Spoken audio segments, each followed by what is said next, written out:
conferences for decades, but now with the new urgency that now we look like we're actually going to go back to the moon and on to Mars, planetary protection has become a much more urgent and serious matter that we have to figure out before we actually send humans to Mars. Leading this panel is Mary Engola, a longtime friend of Explore Mars. She currently serves as the Senior Director for Space Communications at Aerojet Rocketdyne. Prior to that, she had served at Ball Aerospace as the Manager for Public Relations, and she serves as the national, she's on the chairwoman of the National Space Club, Space Club Press Award Committee. So, ladies and gentlemen, Mary Engola and the Planetary Protection Panel. So.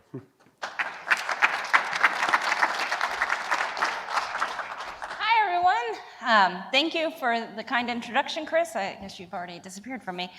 We're here today to talk about planetary protection.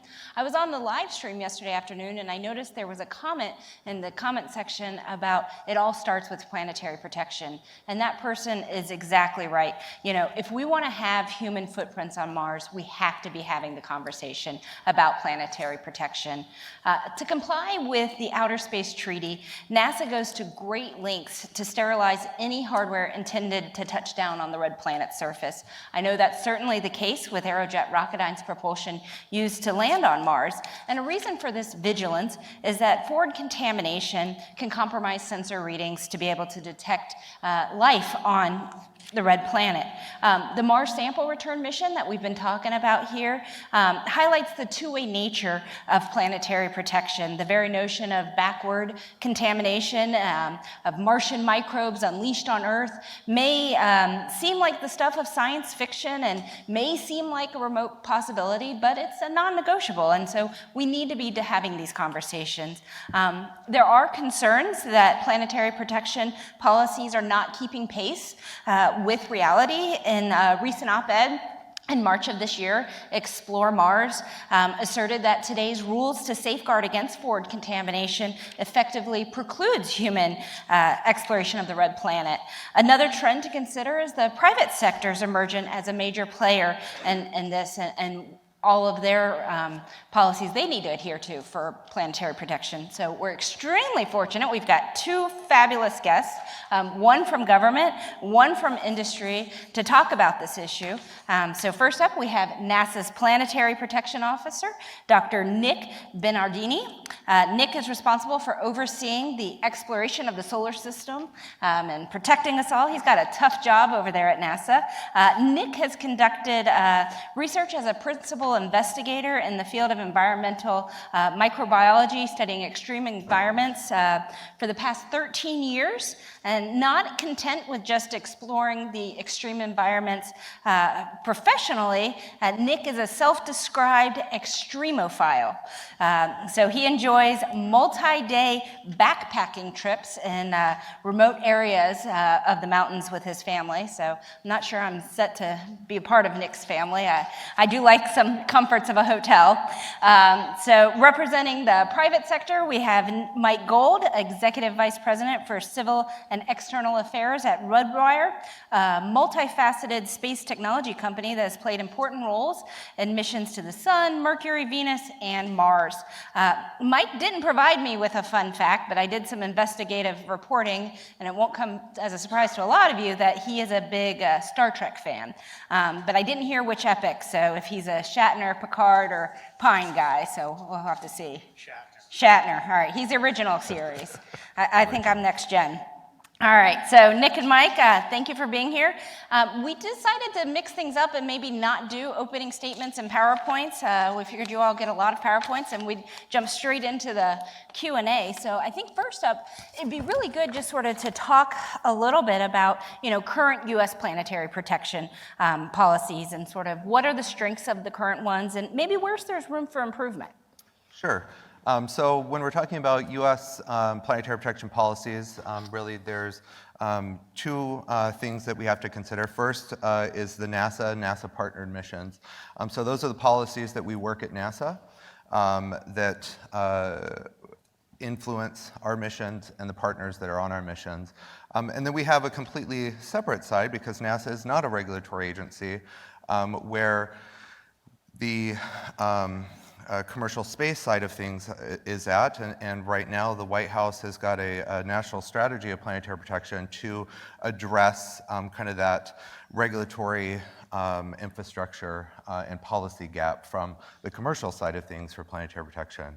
And so I think from at least the NASA side of things, it's an evolving policy. Been kind of thinking a little bit about the title of this panel of creating a sensible policy. I think we have a very much evolving and active policy.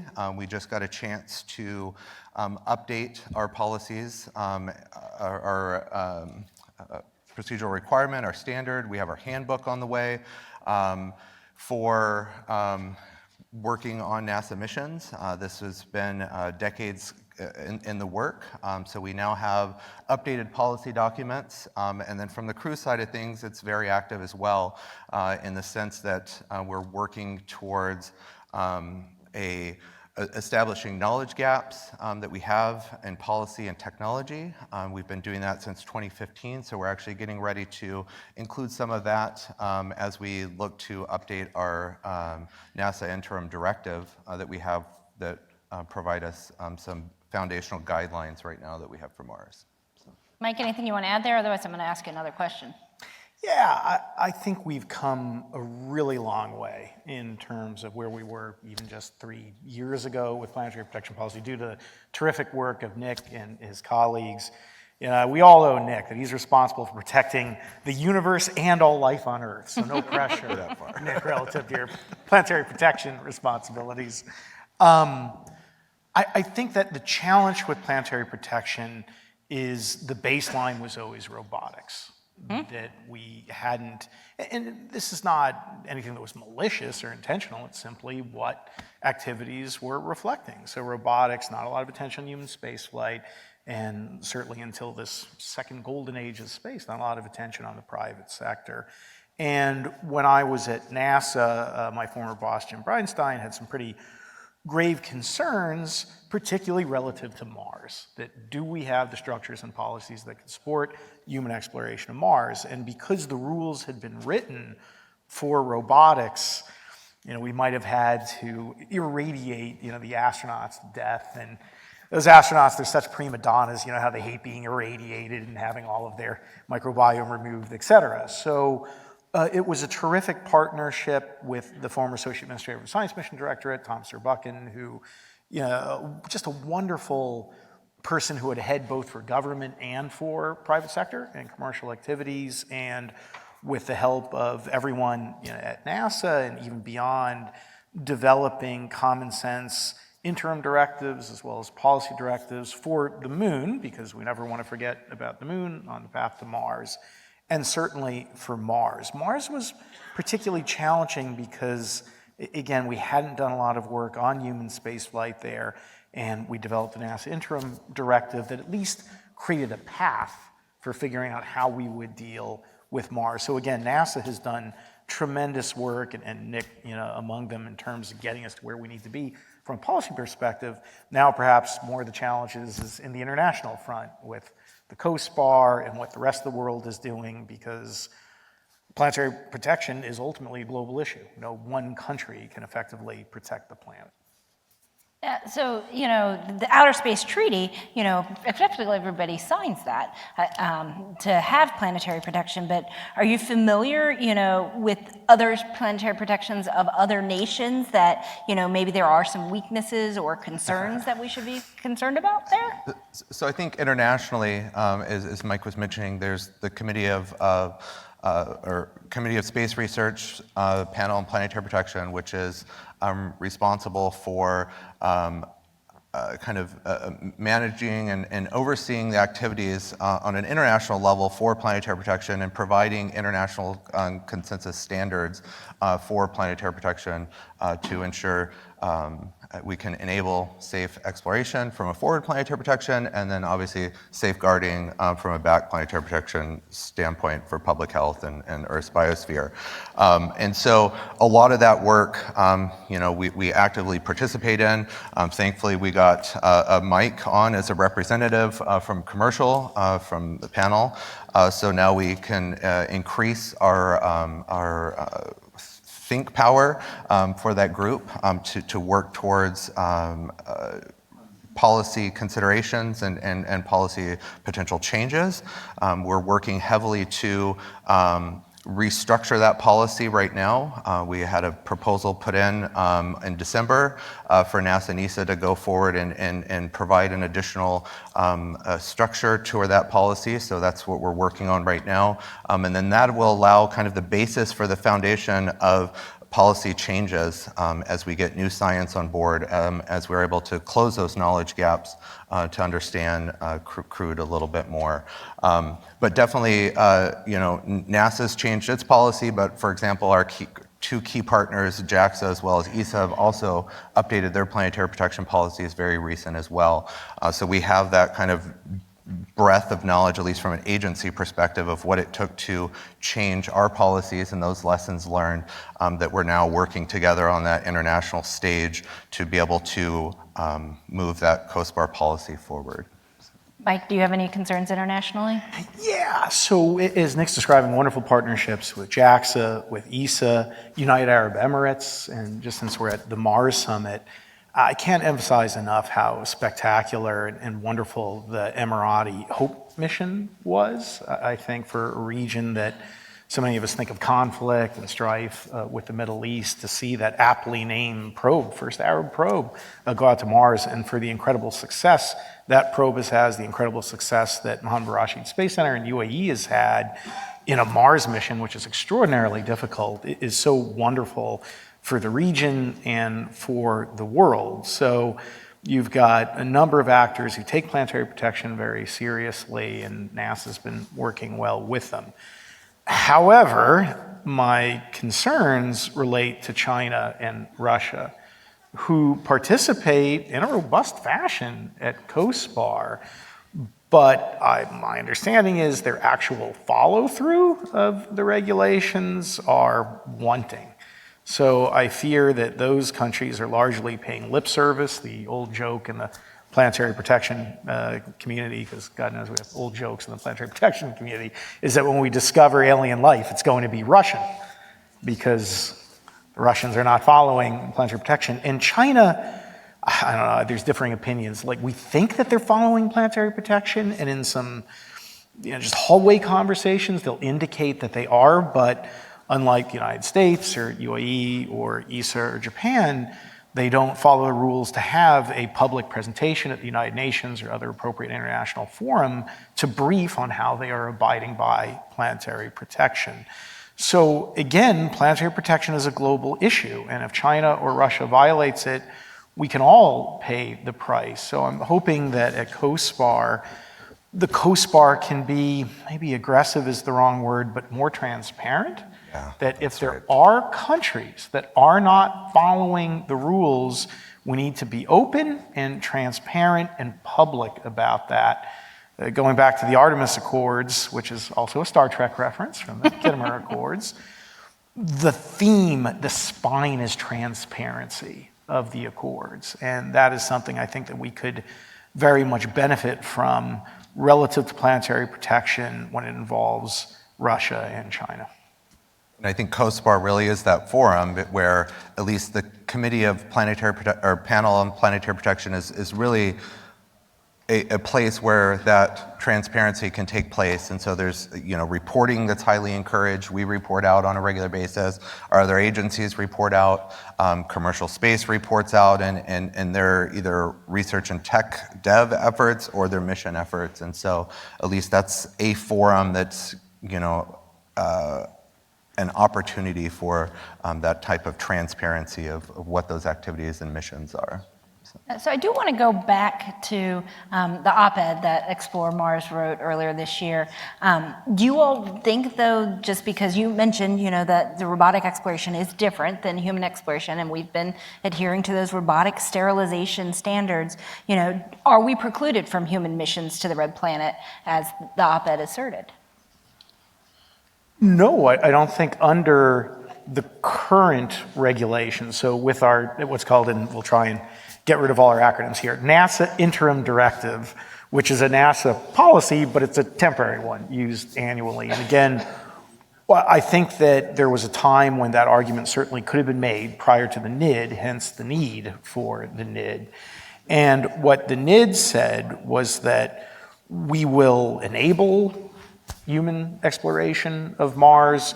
We will try and conduct missions that will create science that we can apply so that we can make informed decisions relative to planetary protection policies for human development. And that, as always, we will strive to find a balance between human spaceflight, exploration, science, commercial. I hate these false dichotomies when we're asked the question, well, human spaceflight or science, commercial or government. The answer is always that we're stronger together. And I think that's sort of what's at the heart of the NID. So I believe that currently at NASA, we have, and I should let NASA speak for NASA here, I'll stop saying we when it comes to NASA at some point, but I would just compliment NASA and Nick that I think they've got a policy now that is at least the beginning of that process. And as technology and activities move forward, that will mature. So again, I think that the agency has done a wonderful job of moving the ball forward to enable common sense exploration, innovation, yet protecting science. Yeah, and so to add on to that, the NIDS is our, that interim directive is really our kind of starting evolution of getting into a full policy set for to enable Moon to Mars. And part of that really focuses on also leveraging scientific consensus to drive that justification and really folds in some of those science needs that we have. I think we also in that interim directive recognize that while we are still looking at meeting the intent of planetary protection, how we get there is going to be different. We know we can't sterilize or decontaminate the humans. It just is a fact, right? And so I think recognizing that right out of the gate is vastly important in providing a lot of guidelines.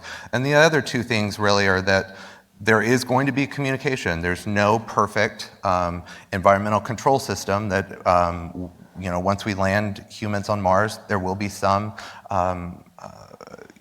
potential transfer of material out, as well as during EVAs and other exploration activities of Mars. When humans are going in and out of habitats, there's the expectation that Mars will be coming inside inevitably. And so, recognizing those kind of key themes and tenets is really what we're building our kind of thinking and our next policy conversations on. I'm glad to hear we're going to have some humans on Mars and we don't have to zap them, that they will be able to come back alive. I'm in the camp of returning them the way they came, so absolutely. That's good. Mike, did you have something else you wanted to add there? Oh, I was just say, I think that the op-ed that was written reflects exactly that the idea is we want to create policies that are supportive and allow for the balancing act of conducting all these activities on Mars. And I'd like to reference back quickly, because this is an aspect, I think, of planetary protection that doesn't get talked about a lot, the importance of planetary protection for ISRU, in situ resource utilization, that for us to have a sustainable, safe, and long-term exploration or even settlement of Mars, we're going to need to live off the land. And what you can't have is contaminated water, contaminated resources when we leverage that for ISRU. So yet another reason to be supportive of planetary protection policies. So I do want to open it up if folks have questions. I'm going to keep going, but I'll check to see if folks stand up at the mic. But everybody in the audience, you're welcome to ask your question. Oh, I see some people already standing up, so we'll go ahead and take an audience question. Yes. Well, we can hear you. Yeah, we can. Oh, you can hear me? Okay, Yes. sorry. So yes, with 8 billion people on Earth and our fragile atmosphere and water and human conditions, I'm concerned about the great unknowns that we're going to find of chemicals, components, and resources with the 90+ countries we currently have active in space exploration. About 5 years ago, I asked the NASA administrator here at this conference how many people we had on planetary protection in regards to materials coming back to the planet Earth from other planets. And he told me he had a department, but it had 3 people in it. And so I'm curious what's changed in the last 5 years, and if we have assurances from the other countries and from the US in what we're bringing back and how it is tested so that it won't destroy our atmosphere, infect humans, and all those other concerns. Excellent question, and we're doing that right now with Mars sample return. And with that, there's a whole team of people at the Astro Materials and Curation side of Science Mission Directorate down at Johnson Space Center. They have lunar laboratories, Stardust, Genesis. They're the premier curation facility that NASA uses for all of our sample return.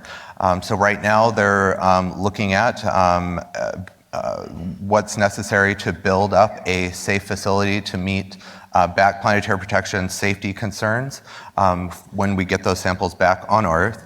But before that, we also have a whole series of activities that we're looking at with the international community and within the United States government and our interagency partners on trying to understand the key things that we need to consider in bringing unknown unknowns back from Mars. And so in doing so, we fall under Presidential Directive NSC 25. And so that basically is any event for sample return that comes back. The White House and OSTP have to be involved in authorizing that approval, and that's authority is outside of NASA. And so as part of that, we've already started to engage our interagency partners as well as our international equivalents and European CDC equivalent, for example, for those facilities. And also to mention that ESA is a partner in bringing back those samples. So we have ESA participating a lot in those facility requirements for what we need to have. And then finally, once we get those samples back, they have to go through a series of life detection and biosafety protocols before they're released, or they have to be sterilized. And so those are conversations that the science community is having right now to try to understand exactly what is necessary for that, and then how much of that really overlaps with the science, because they have a lot of similar goals. And so we're working through those protocols and frameworks right now for that sample safety. So. Yeah, I think as Nick's describing, it's probably a bit of a misnomer to say there are 3 people, working on it. That's, I'm sure, a reference to how many people are in the Office of Planetary Protection.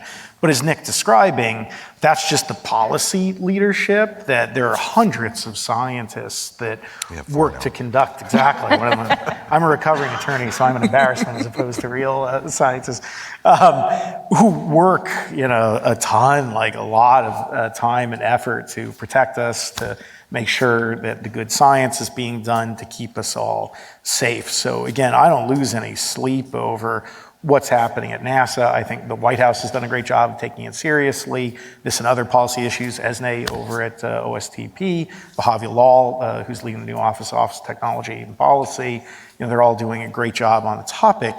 Again, it's China, Russia that keep me up at night relative to the scenario of bringing something back that could be dangerous. And that's where, again, the engagement with the COSPAR, with ENUSA, with COPUOS, I think is so important. So, I'm sorry. Yeah, I was going to add too. I think the other thing is, over the past about 5 years, the Office of Planetary Protection moved to the Office of Safety and Mission Assurance within headquarters. And so now we're able to leverage a lot of the risk leadership as well as kind of the key nuclear orbital debris, overarching technical authority issues within NASA. And so we're able to kind of help partner with our other colleagues to really kind of tackle these problems, as it were. My only issue with the bureaucracy is the nomenclature that I feel like everyone, and we were as guilty as everyone always confuses. How many people know the difference between planetary protection and planetary defense? Right? Very few, though. Yeah, very few, right? Because whenever we talk planetary protection, everyone think, oh, you're the asteroids people, Yes. and getting Bruce Willis. So. Well, that's what everybody thought when I told them I was monitoring a Exactly. panel on planetary protection. They had all these planetary defense questions for me to ask. So, so you talked about bringing stuff back, and I recognize this is, the Humans to Mars conference, but we have OSIRIS-REx. It's coming back this fall with some asteroid samples. Do asteroids and comets have the same type of planetary protection requirements that planets do? So the framework for planetary protection is a categorization, and it's a risk-based categorization based on the potential of life, and it has a series of backed scientific evidence-driven features that are built into that framework. And so from an asteroid perspective, we consider most asteroids and small bodies as a category 2, which means that basically we just have documentation that we require of those missions. So OSIRIS-REx is one of those. And then it's restricted Earth return because we know that life is improbable for OSIRIS-REx, causing harm for Earth. And so those are kind of predetermined conversations that we have within the international level that flows into our policy. Yeah. I do see Jim Green, I think, there at the mic. Scott Hubbard. Scott Hubbard, sorry. Stanford University, former NASA. I served on both of the National Academy studies of planetary protection that were commissioned by Thomas Zurbuchen. The first one essentially said we should discard the Viking cookbook. So many hours of sterilization at such a temperature. That is, in the past, it's no longer relevant. We need to move to risk-based analysis. The second one dealt much more specifically with the regulatory gap between commercial and government that you've already talked about. But also, it began to suggest that NASA take a serious look at what we called exploration zones, knowing that there will be humans on the surface, that suits leak, that habitats leak, but that escaping microbes and so forth can only go probably so far, and there's an intense radiation environment and so forth. And so my question is, because I do think that there are mitigations for having humans on Mars, how much further has that research gone in order to establish what the size of an exploration zone might be? So I'm generally not a big fan of exclusionary zones, whether that's in the Artemis Accords or otherwise, in part because I think the areas that we will want to explore, in part because of ISRU, in part because of the science, are probably the very areas that you would want to potentially exclude. Don't misunderstand me. What we suggested in the second Academy report was that there would be an area in which the humans could operate, and that contaminations that occurred there probably would go no further, and therefore other regions, which might be needed to be investigated robotically until you know what's there, could be done without worrying about contamination. So I think that is very much in works. We've answered, what we're trying to do is set up those conversations to have the science information we need to really sink our teeth into those types of conversations. So for example, on knowledge gaps, specifically we're looking at microbial transport, understanding the types of microbial monitoring, the types of microbes, so characterizing what that potential contamination source may look like, what that sphere of influence might be, whether it's wind-driven or leaks coming out of the habitats, as well as the understanding kind of the crew health side of things as well and how that interplays with it. So I think we've gone to, over the past 2015 to present, over the 6 workshops that we've had, started to assemble those questions, and now we're trying to start to develop a strategy for how we would address each one of those from a technology roadmap perspective, and then really how that feeds into some of those broader questions of exploration zones. But definitely kind of setting that up, right, as I can't help but to think, as was mentioned, I do a lot of backpacking, right, in wilderness, and so all of this stuff resonates very well with me on understanding different zones and limitations and operations.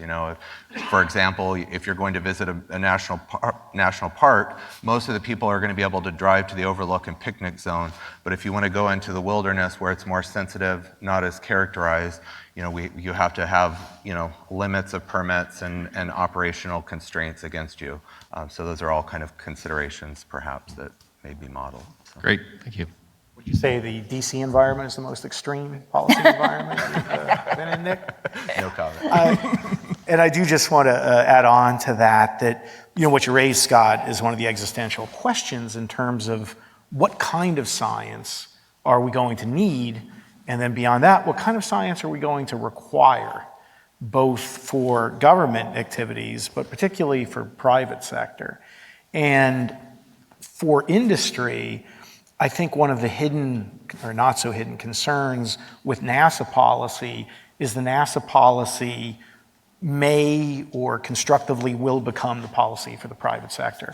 And that's why it's been so wonderful to have the partnership with the agency, for the agency to be looking at private sector concerns, because these are the rules that the private sector may ultimately have to go under as well. So that's why that dialogue is, I think, so important with the agency, and kudos to the agency for, I think, being very open and reaching out to the private sector. Yeah, that was one of my questions on the private sector. Are there any unique challenges for the private sector with regards to planetary protection? So I think it's unique in terms of the regulatory structure, because with NASA, it's very clear. You've got your NASA policy directives, you've got your NIDS, there's COSPAR, we know what you're under. With the private sector, really in the end, and Nick, correct me if I'm wrong here, but probably the only policy that right now affects the private sector in planetary protection would be the requirements of the Outer Space Treaty. And that you'll have to go through some sort of approval, be it from FAA-ST for your launch license, at which point planetary protection would be, I think, part of a review for a mission.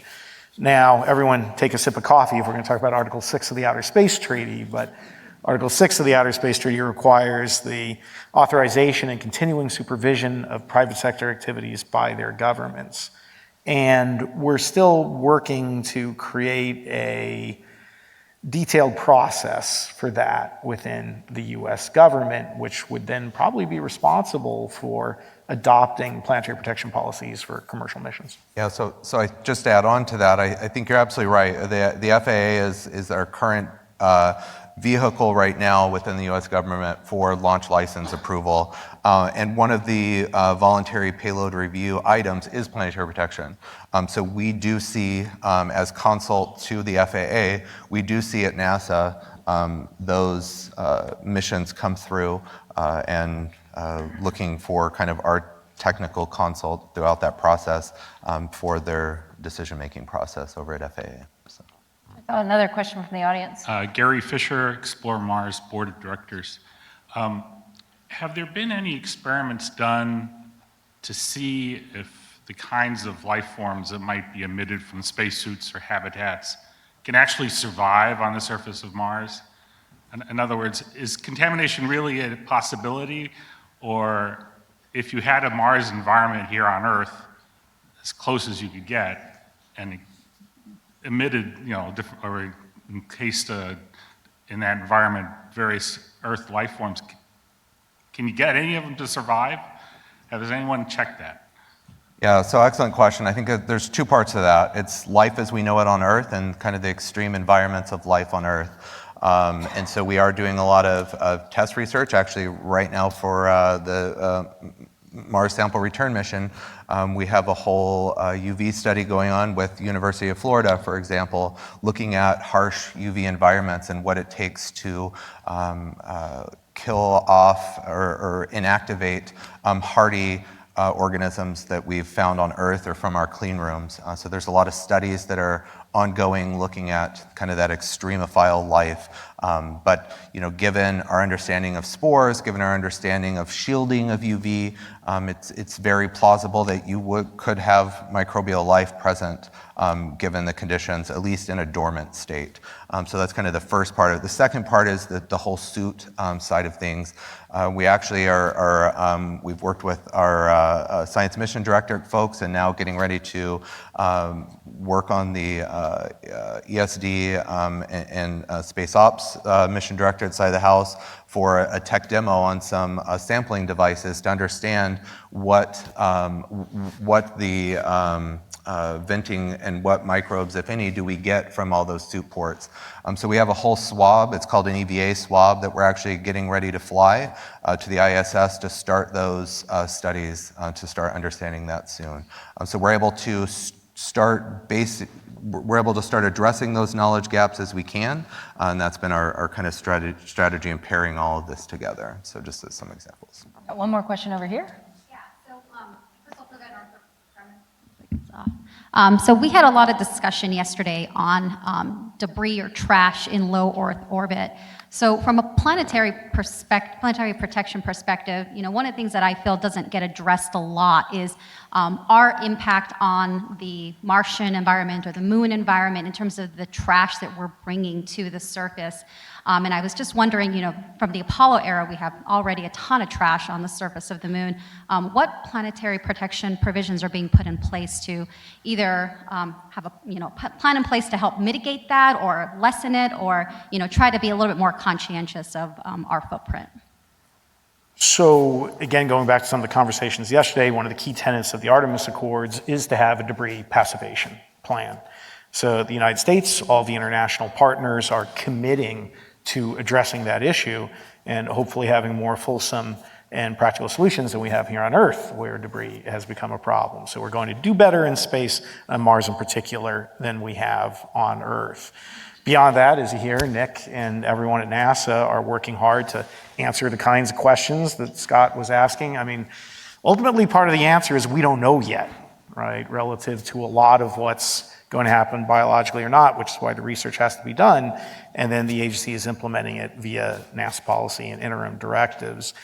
Again, an area that we need to work on is to ensure, relative to private sector activities, that we are adopting regulations which protect the environment, yes, but don't artificially or in a fashion that does not represent common sense approach harm or hinder private sector innovation and exploration of Mars.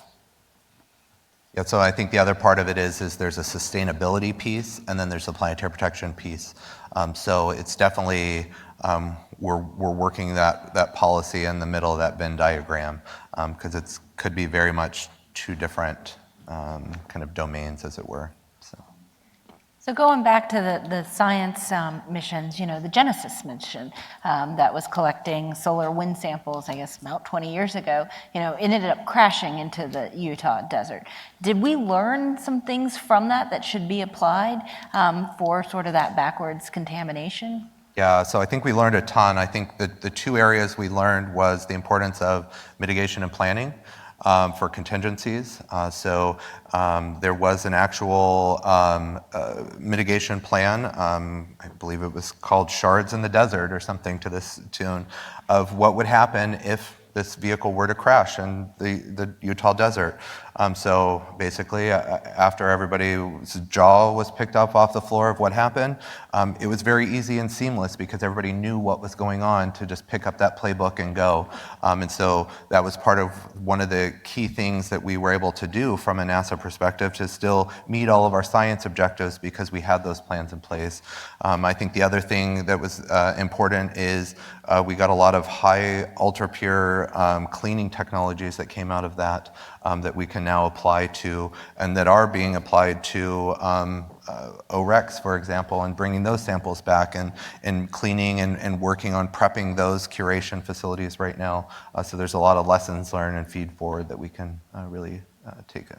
And as we talk about lessons learned, let's never forget the importance and the connectivity between the moon and Mars. Whether it's technology, international cooperation, or planetary protection, I think a lot of our planetary protection work on the moon will teach us important lessons, give us experience relative to Mars. And I don't know, Mickey, you want to say a word about lunar? What's happening there in the planetary protection realm? Yeah, so lunar is, we've had a whole series kicking off with another NASA interim director for lunar and trying to basically reassess planetary protection for the lunar surface. And so there was a series of national academies and Coast Guard conversations and NASA conversations to really get at our current state of requirements. We did this relatively fast, all within about a year-ish of time, to change our policies at an international level to look at contamination from an organic perspective. And depending on if you're going to the polar region, then it's full up organics and lunar volatiles. But if you're going into kind of mid-latitude regions, then we would just be looking at a volatile list. And so we were able to kind of reassess and able to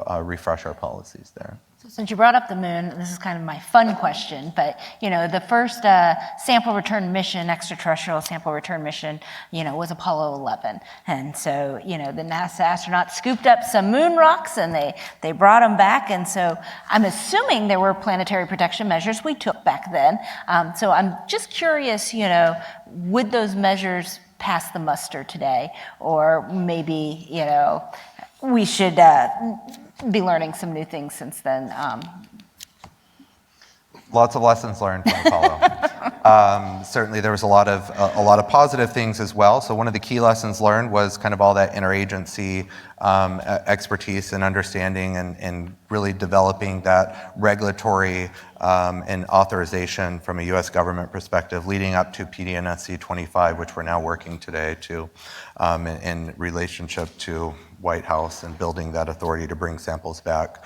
There's a lot of things too we learned about design. Making sure that if we land a capsule in the ocean, that may not be good to vent it. But if you didn't design it to vent, then that might be a problem. And so those are the types of conversations we're right now having with our Mars architecture teams on what are the capabilities that we need. We may not necessarily understand the type of venting we need, but we know we need a vent. So let's put a filter housing that we can accommodate a vent, for example. So those are some of the key things. Yeah, I would look back from a planetary protection perspective with great nostalgia with those days, because it was one country, perhaps two in the end. And now we are in a multipolar world with numerous countries, even the private sector, going to these celestial bodies.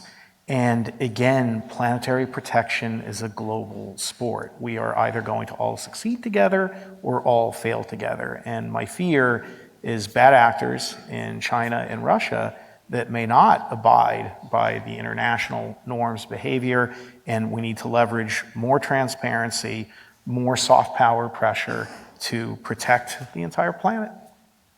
Looks like we have one more question here in the audience. Somewhat moon related.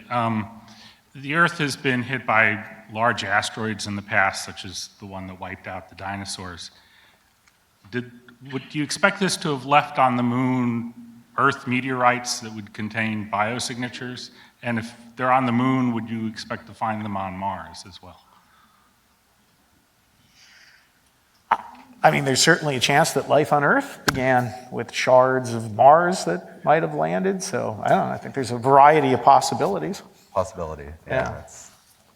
But again, I'm a recovering attorney, so I am not someone who can address such scientific questions. Well, we're running out of time, so I just want to, conclude and say thank you so much for having us here, but then offer anything else you want to make sure the audience thinks about with regards to planetary protection before we wrap up. I think just continue to reiterate, as Mike was mentioning, it is an international collaboration. We do have forums for folks to be involved, and it's actually encouraged for folks to be involved in COSPAR as we are starting to kind of develop our new policies of the future and be able to have a voice in that. A lot of our policies are science-driven, evidence-driven, and so we want to also make sure that we have the right science inputs and the right science conversations, so lots of workshops coming out, certainly. And then the other thing I think too is that, kind of addressing part of Scott's first question about, Viking in all the Viking era planetary protection, very prescriptive requirements, is that we've really taken a leap in looking at more objective-based and performance-based requirements. And that's reflective a lot in our NASA policy right now that we have, which really adds that flexibility of alternative approaches and really affords that innovation that we need to get humans on the Martian surface. I guess I would just end by emphasizing the challenge that we have ahead of us, whether it's planetary protection or other regulatory policies, is evolving for this world where the private sector is playing a lead role or purely a private sector role for space exploration, which has never happened before. And policy, as usual, is lagging behind. So we need to find new ways to leverage FACA, new ways to work with NGOs, and continue the great job, particularly in planetary protection, that the government has done in reaching across the aisle to the private sector to make sure that we develop these policies and programs together to the benefit of all. Thank you very much. Appreciate you all being here today. Now, the countdown clock keeps confusing me because it's like the third time it's been reset, so Yeah. I'm not sure if we're actually supposed to keep going or not. Soccer man. Did you do fouls? Yeah, I get a red card. That's probably me. I don't see anybody out here, though, so I'm not sure. So I'm going to ask one more question since I thought we were wrapping up, but the clock restarted. So are there any capabilities that the private sector can bring to the table that we should be leveraging more, that we should be thinking about more? Yeah, I think there certainly are, particularly in places where the private sector might be the first, whether that's potential future lunar missions, and CLIPS is already an example of this, and I think a terrific case of the private sector and government cooperating and benefiting from each other. Now, when it comes to Mars, it could be a private sector entity. Certainly SpaceX and Elon Musk have been very vocal about their desire to go and develop. And I think rather than be fearful of that, government should embrace the opportunity to leverage the private sector spending and then use those missions to learn all we can and answer some of the questions that Scott was asking and the questions that we've got. I think that good regulations come from good experience. Good decisions come from knowledge. And the more we can work with the private sector that will be conducting additional missions or even be the first mover in Martian exploration or other places, the government can only benefit from that. So we need to be always cognizant and cautious to build a constructive, cooperative relationship rather than an antagonistic one. And I think from a collaboration and innovation perspective, I think the commercial sector really has the opportunity to have that innovation and to help move things forward from an international standards perspective that we can all use. I think there's a lot of interplay there that we can really leverage. Thank you very much for both of you. I learned a lot. I hope all of you learned a lot as well. And that concludes our panel on planetary protection.